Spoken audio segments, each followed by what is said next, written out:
En la presencia del Señor con gratitud y alza tu voz.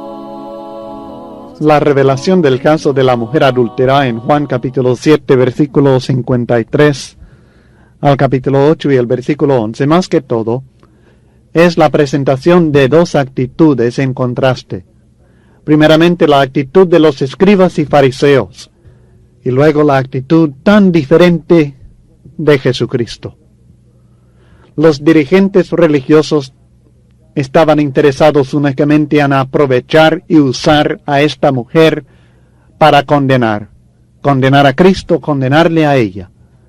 Mas Jesucristo estaba buscando la oportunidad de perdonarle a ella y hacer que estos dirigentes religiosos entendieran que ellos también necesitan del perdón de Dios. Es obvio que el propósito de los escribas y los fariseos era tentar, acusar y condenar a Cristo. Y para hacerlo, usaron, abusaron y condenaron a esta mujer. La Biblia dice, cada uno se fue a su casa. Y Jesús se fue al monte de los olivos. Y por la mañana volvió al templo, y todo el pueblo vino a él. Y sentado él, les enseñaba. Entonces los escribas y los fariseos le trajeron una mujer sorprendida en adulterio. Y poniéndola en medio le dijeron, Maestro, esta mujer ha sido sorprendida en el acto mismo de adulterio. Y en la ley nos mandó Moisés apedrear a tales mujeres. Tú pues, ¿qué dices? Mas esto decían tentándole para poder acusarle. Pero Jesús, inclinado hacia el suelo, escribía en tierra con el dedo. Y como insistieran en preguntarle, se enderezó y les dijo, El que de vosotros esté sin pecado sea el primero en arrojar la piedra contra ella. E inclinándose de nuevo hacia el suelo, siguió escribiendo en tierra. Pero ellos, al oír esto, acusados por su conciencia, salían uno a uno, comenzando desde los más viejos hasta los postreros, y quedó solo Jesús y la mujer que estaba en medio. Enderezándose Jesús, y no viendo a nadie, sino a la mujer, le dijo, Mujer, ¿dónde están los que te acusaban? ¿Ninguno te condenó? Ella dijo, Ninguno, Señor. Entonces Jesús le dijo, Ni yo te condeno. Vete y no peques más. La enseñanza de la ley en este caso es una enseñanza muy clara. En Levítico capítulo 20 y el versículo 10, el texto bíblico dice, en la ley mosaica, Levítico capítulo 20 y el versículo 10. Si un hombre cometiere adulterio con la mujer de su prójimo, el adúltero y la adúltera indefectiblemente serán muertos. Fíjese bien, no había lugar para opiniones distintas sobre este caso. No era necesario pedir el parecer de Jesucristo para saber lo que tenían que hacer. Ellos estaban esperando claramente que Jesús contradijera la ley. Estaban más interesados en condenar a Jesucristo que en la condición de esta mujer. Pero en caso que Jesús aprobara la muerte de la adúltera, probablemente tendría problemas con el gobierno romano porque los judíos no tenían autorización para ejecutar a nadie bajo la ley romana. Si realmente le sorprendieron en el acto mismo del adulterio, ¿qué pasó con el hombre que estaba con ella? Ambos tenían que recibir el mismo castigo, según acabamos de leer en Levítico 20 y el versículo 10. Pero ellos buscaban no justicia, no información, sino la oportunidad de acusar a Cristo. Es interesante que al principio Cristo no les contestó.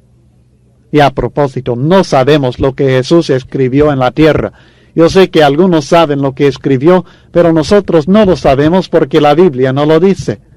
y es ridículo especular acerca de lo que escribió porque no lo sabemos. Si fuera importante, Dios lo hubiera revelado. Así que al principio Cristo no les contestó, pero insistieron una y otra vez porque querían que cometiera algún error.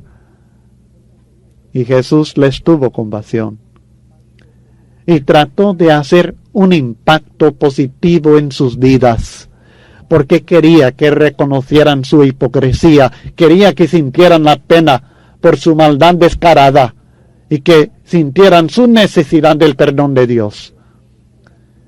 Fue tan poderoso su amor y sus palabras tan impresionantes que penetraron en estos corazones tan duros. Y a pesar de los propósitos malos que traían, olvidaron todo esto y se dieron cuenta de su hipocresía. Sus conciencias fueron tocadas con la palabra de Cristo y reconocieron que sus pecados eran tan terribles como los pecados de la mujer que querían condenar a muerte. Y así, delante de Dios y de Cristo y de la mujer, sintieron pena. Y luego, Cristo solo con la mujer adúltera le tuvo compasión, como hubiéramos esperado. Le tuvo compasión y le ofreció el perdón de pecados. Ahora, Cristo no le dijo que podía seguir cometiendo el mismo pecado sin ser condenada. Jesucristo no aprobó el pecado de ella. Le exhortó claramente a no seguir pecando. Le presentó el desafío de una vida nueva, una vida de santidad, pero le ofreció una segunda oportunidad. Perdón, ni yo te condeno, vete y no peques más. En vez de un objeto que se pudiera usar y abusar, Cristo vio a una persona creada a imagen de Dios, que necesitaba de la compasión y la misericordia, una persona capaz de ser transformada y de dejar de practicar el pecado que destruía su vida. Y por este motivo le dijo, ni yo te condeno, vete y no peques más. Aprendamos de la compasión y de la misericordia de Cristo Jesús. Aprendamos a tener esta actitud y no ser tan hipócritas como los fariseos y escribas que condenaban a esta mujer. Condenemos el pecado, pero ofrezcamos también el perdón. Rechacemos lo malo en las vidas de los demás, pero reconozcamos también la maldad que existe en nosotros todavía.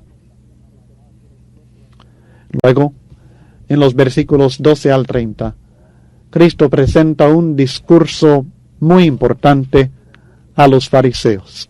Fíjese bien que todavía se encuentra en el templo.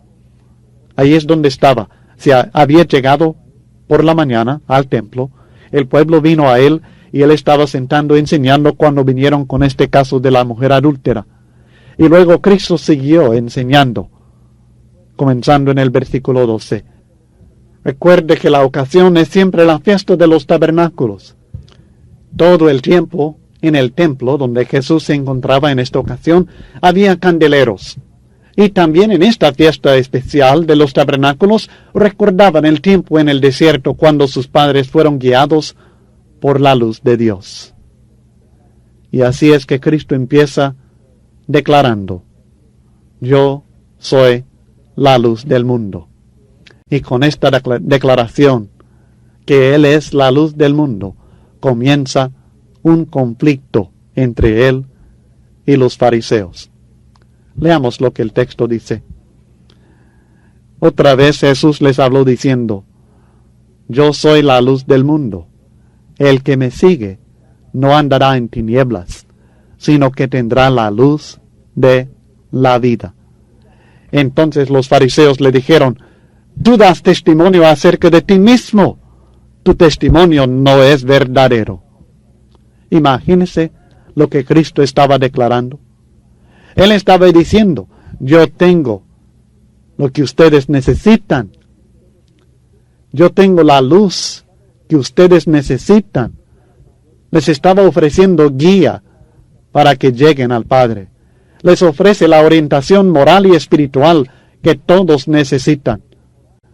Da a entender que ellos, como todo el mundo, estaban en tinieblas. Imagínense decirles a los fariseos, ustedes están en tinieblas y que solamente en mí encontrarán la luz.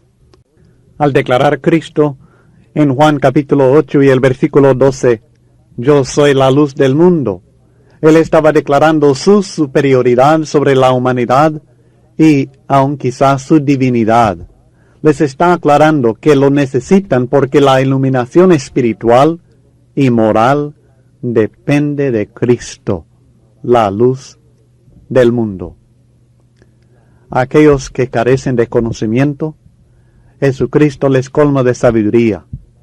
A los impíos les colma de santidad, a los tristes de gozo. Él trae luz a las tinieblas de este mundo, la luz divina de su propia vida. Pero Jesucristo únicamente ilumina la vida del hombre que le sigue a Él. Yo soy la luz del mundo, el que me sigue no andará en tinieblas, sino que tendrá la luz de la vida. Está insistiendo en que si quieren tener luz en su vida, le tendrán que seguir a Él. Esta es la única manera que podrán tener luz, en vez de andar en tinieblas. Y así es para todo ser humano. Estamos obligados a buscar la luz en Cristo Jesús porque Él es la única fuente de luz verdadera para esta vida. En los versículos 13 al 18, Jesucristo corrobora la veracidad de su testimonio.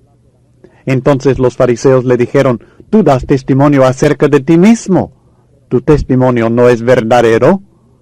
Respondió Jesús y les dijo, aunque yo doy testimonio acerca de mí mismo, mi testimonio es verdadero, porque yo sé de dónde he venido y a dónde voy, pero vosotros no sabéis de dónde vengo ni a dónde voy. Lo primero que dice es que él bien conoce su propio origen y su propio destino. Ellos, no obstante, porque juzgan injustamente, o sea, según las apariencias, sin saber los hechos, no pueden saber la veracidad de ello. Vosotros juzgáis según la carne, yo no juzgo a nadie. Y si yo juzgo, mi juicio es verdadero, porque no soy yo solo, sino yo y el que me envió, el Padre. Hay otro testigo de la veracidad de lo que Cristo está diciendo. No es él solo, sino también el Padre. Por las Escrituras y por las señales que hacía Cristo, el Padre también estaba dando testimonio de él, como estudiamos en Juan 5, 31 al 40. Y en vuestra ley está escrito que el testimonio de dos hombres es verdadero. Yo soy el que doy testimonio de mí mismo, y el Padre que me envió da testimonio de mí. La ley misma aprobaba el testimonio de dos testigos, y él tenía los dos, él mismo que bien conocía su propio origen y destino, y el Padre que estaba dando testimonio por medio de las señales que él hacía y por medio de las Escrituras que Cristo cumplía. Pero en el versículo 19 notamos que los fariseos no están buscando la verdad, no están buscando información sinceramente, sino que ellos actuaban por prejuicio. Ellos le dijeron, ¿dónde está tu Padre? Respondió Jesús, ni a mí me conocéis, ni a mi Padre. Si a mí me conocieseis, también a mi Padre conoceríais. El prejuicio de ellos era tan grande que no querían considerar la evidencia para poder llegar a una conclusión justa. Estaban tan involucrados en sus propias ideas, tan dedicados a sus propios caminos, tan seguros de su propio concepto de la religión, que se habían cegado y no conocían ni a Dios mismo. Estas palabras habló Jesús en el lugar de las ofrendas, enseñando en el templo, y nadie le prendió, porque aún no había llegado su hora. Nuevamente encontramos este comentario, que no le pudieron prender a Cristo Jesús hasta la llegada de su hora designada por el Padre, cuando Él voluntariamente se entregó a ellos.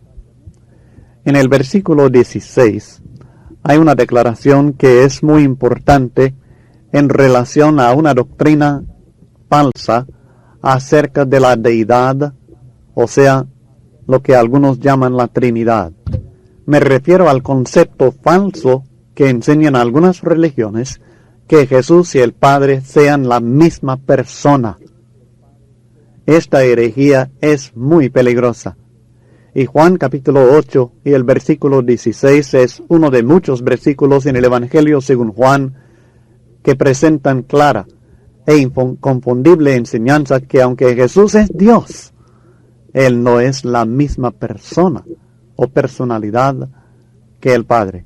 El texto dice claramente: y si yo juzgo, mi juicio es verdadero, porque no soy yo solo, sino yo y el que me envió, el Padre, haciendo una clara distinción entre sí mismo y el Padre celestial. Como decía, la herejía, la enseñanza o doctrina falsa, que Jesús y el Padre son la misma persona, es también la base que usan aquellos que bautizan solamente en el nombre de Jesús. La verdad, por supuesto, es que su problema grave no está en el asunto de cómo bautizan, sino en su concepto equivocado de la deidad. Así que consideremos la pregunta: ¿qué significa el mandamiento de ser bautizado en el nombre de Jesús? Como manda el apóstol Pedro en Hechos capítulo 2 y el versículo 38. Para la persona que desea servir a Dios, no solamente el bautismo, sino todo acto debe hacerse en el nombre de Jesús. Colosenses 3 y el versículo 17. Esto significa que todo se hace por autoridad o potestad del Señor Jesús. Esta interpretación claramente no es mía ni de ningún hombre, sino que es la interpretación que la Biblia misma nos presenta en Hechos capítulo 4 y los versículos 7 al 10.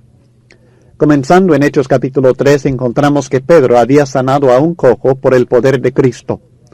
Él y Juan fueron llevados ante el concilio de los judíos y les preguntaron: ¿con qué potestad o en qué nombre? Que es la misma pregunta.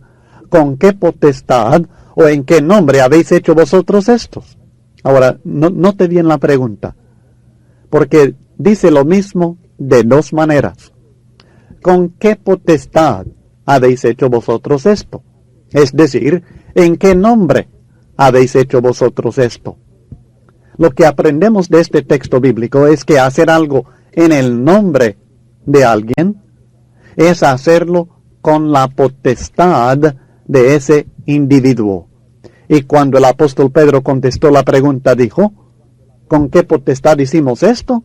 Bueno, en el nombre de Jesucristo de Nazaret, por Él, este hombre está en vuestra presencia sano. La respuesta que Pedro dio a la pregunta ¿con qué potestad hizo esto? Fue: en el nombre de Jesucristo de Nazaret. ¿Se sanó este hombre, mi estimado, porque el apóstol Pedro mencionó las palabras en el nombre de Jesucristo de Nazaret? Claro que no. Se sanó porque Pedro estaba obrando este milagro con la potestad, o sea, la autoridad de Jesucristo.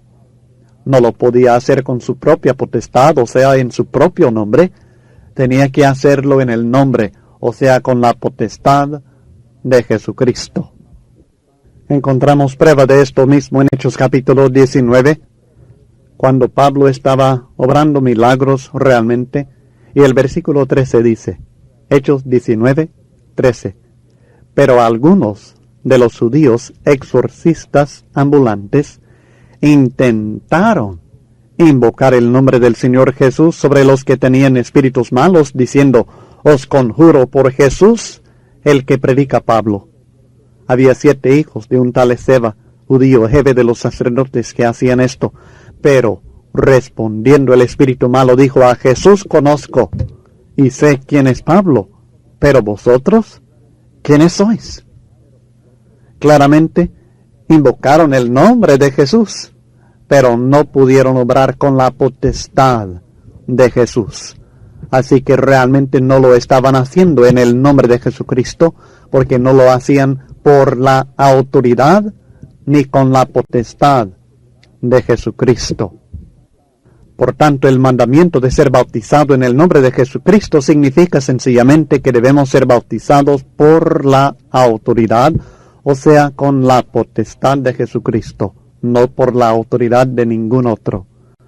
No debemos ser bautizados bajo la autoridad de alguna denominación o secta, ni de algún predicador, ni siquiera de algún apóstol, como aprendemos en 1 Corintios capítulo 1 y el versículo 13, cuando Pablo les exhorta a los corintios y les recuerda que no fueron bautizados en el nombre de Pablo, sino solamente en el nombre, o sea, por la autoridad de Jesucristo, porque Él lo manda. Esto no significa que se debe mencionar el nombre de Jesús para que el bautismo tenga validez. La Biblia no presenta en ningún texto las palabras que se tienen que pronunciar en el momento del bautismo. Lo que la Biblia presenta son enseñanzas, verdades, que debemos entender cuando somos bautizados. Sí, entender, no decir. Una de estas verdades es que el bautismo es para perdón de pecados. Esto no quiere decir que para que el bautismo sea válido, que tenemos que pronunciar estas palabras en el momento del bautismo. Lo podemos hacer, quizás sea conveniente hacerlo, para lograr la enseñanza de esta verdad a los amigos que estén presentes en el momento. Pero lo esencial es que la persona que se va a bautizar entienda esta verdad, que en el momento de ser sumergido en agua, sus pecados van a ser perdonados por Dios. Y lo mismo es cierto en cuanto a ser bautizado en el nombre de Jesucristo. Lo interesante no es pronunciar estas palabras en el momento del bautismo, sino que el individuo entienda que es bajo la potestad del Hijo de Dios que se está bautizando, que no está obedeciendo a los hombres, sino a Cristo Jesús. Debe entender que el bautismo es un mandamiento no de la iglesia, sino de Jesucristo.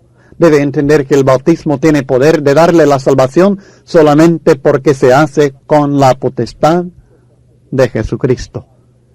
Y el mandamiento de bautizar en el nombre del Padre y del Hijo y del Espíritu Santo en Mateo 28, 18 y 19 tiene un significado muy semejante. No se trata de que hay que pronunciar las palabras. Yo le bautizo en el nombre del Padre y del Hijo y del Espíritu Santo para que el bautismo tenga valor. Nuevamente es una enseñanza, una verdad que debemos entender en cuanto a la autoridad de Dios, Padre, Hijo y Espíritu Santo. Vale la pena notar aquí, nuevamente, que el grave error realmente de los sectarios que practican el bautismo solamente en el nombre de Jesús es que tienen un concepto confundido y defectuoso de Dios. No conocen realmente a Dios.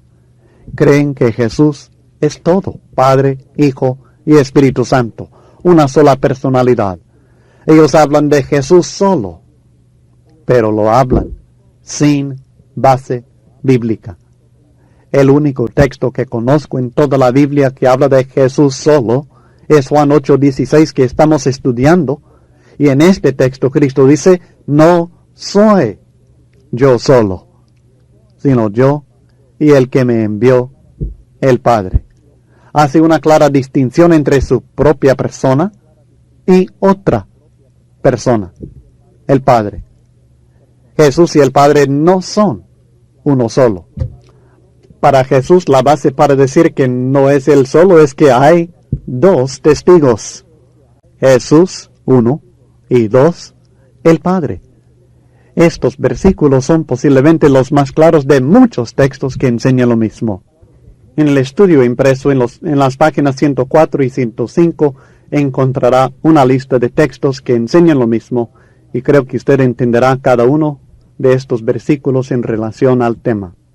Continuemos con el estudio en el versículo 21. En Juan capítulo 8, comenzando en el versículo 21 al versículo 30, tenemos el segundo párrafo de este discurso de Cristo a los fariseos. Y se trata de una advertencia en cuanto a las consecuencias de la actitud errada, egoísta, lleno de prejuicio que ellos manifestaban. ¿Cuáles son las consecuencias de no creer en Cristo?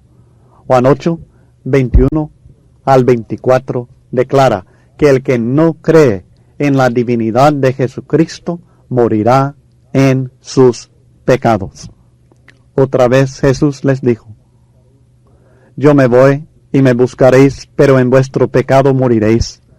A donde yo voy vosotros no podéis venir. Decían entonces los judíos: ¿acaso se matará a sí mismo, que dice: a donde yo voy vosotros no podéis venir? Y les dijo: vosotros sois de abajo, yo soy de arriba. Vosotros sois de este mundo, yo no soy de este mundo.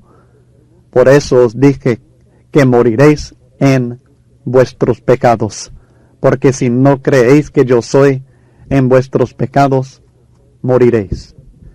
El pecado del ser humano causa la muerte, la separación de Dios, una muerte espiritual. Y la fe en Jesucristo es la única solución para este problema. Así que el que no cree en Cristo estará muerto para siempre en el pecado. La reacción de los judíos en el versículo 22 es interesante, porque ellos fingieron no haber oído su declaración con respecto a los pecados de ellos y el peligro espiritual en el cual se encontraban por su falta de fe en Jesús. ¿Acaso se matará a sí mismo, que dice: a donde yo voy vosotros no podéis venir?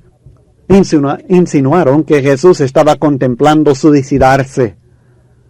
Pero Jesús iba al Padre, aunque ellos obviamente no lo habían entendido. Los pecados de ellos, por supuesto, impedían que ellos llegaran al Padre. Y esto es lo que Cristo estaba tratando de comunicarles a ellos, pero ellos estaban siempre pensando materialmente, y era difícil que entendieran. Por supuesto, el origen de Cristo es muy sencillo. Él vino del cielo y volverá al mismo cielo, a la misma presencia del Padre, y va a volver como Él mismo les estaba diciendo. Al decir que necesitaban ellos creer que yo soy, en las palabras de Cristo en el versículo 24, Él estaba declarando que tenían que creer que Él es divino, que Él es eterno. Jesucristo declara que Él es el Dios eterno, Jehová, el gran yo soy, que habían conocido en el Antiguo Testamento, como ya estudiamos, no la misma persona que el Padre, pero sí el mismo Dios. Yo soy. En el Evangelio de Juan encontramos varias declaraciones de Cristo semejantes a esta: yo soy. Yo soy el pan de vida, yo soy la luz del mundo, yo soy la puerta, yo soy el buen pastor, yo soy la resurrección y la vida, yo soy el camino y la verdad y la vida, yo soy la vid. Pero quizás la más interesante es esta sencilla declaración: yo soy, porque está declarando su eternidad. No yo fui, no llegué a ser, sino que soy. Como estudiamos desde el primer versículo de Juan capítulo 1 y el versículo 1, en el principio era el verbo ya. Y por tanto Él es el yo soy, el que envió a Moisés a librar al pueblo de Israel, el que envió a los profetas, el que siempre ha sido el creador del mundo, el salvador del mundo, en quien debemos creer, el yo soy. Luego en el versículo 25 respondieron. Entonces le dijeron: ¿tú quién eres? Entonces Jesús les dijo: lo que desde el principio os he dicho. Muchas cosas tengo que decir y juzgar de vosotros, pero el que me envió es verdadero, y yo lo que he oído de él, esto hablo al mundo. Pero no entendieron que les hablaba del Padre. Les dijo pues Jesús: cuando hayáis levantado al Hijo del Hombre, entonces conoceréis que yo soy, y que nada hago por mí mismo, sino que según me enseñó el Padre, así hablo, porque el que me envió conmigo está. No me ha dejado solo el Padre, porque yo hago siempre lo que le agrada, hablando él estas cosas. Respuesta muy interesante. Hablando él estas cosas, muchos creyeron en él. Y así es, en los versículos 31 en adelante encontramos un discurso de Cristo a aquellos que habían creído en él. No son los líderes del pueblo, pero sí había muchos judíos que se hicieron creyentes en este momento. Jesucristo, por supuesto, ya les había aclarado su identidad, pero no escuchaban. Y aunque ellos cambiaron la plática, ¿tú quién eres?, Jesucristo volvió a referirse al juicio de ellos. Porque el que rechaza a Jesús está rechazando al Padre. Porque en cada palabra de Jesús se expresa la mente del Padre. Y cuando nosotros hablamos la palabra de Dios y nos rechazan a nosotros, no es a nosotros, sino al Padre, a quien están rechazando al rechazar su palabra.